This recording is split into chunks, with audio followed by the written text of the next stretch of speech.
Okay, so question 6, we have two female sex hormones.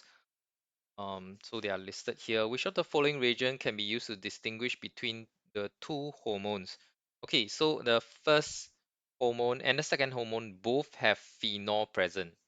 Okay, both have phenol present. Okay, then this first is estrone have ketone. Then the second one has secondary alcohol. Okay, so what can distinguish? Your SOCl2 can distinguish because it will react with the secondary alcohol.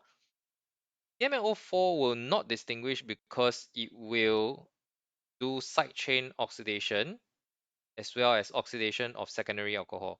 So both sides you will see a discoloration, decolorization, I beg your pardon. And then the last one isn't even a distinguishing test. So our answer is D, one only.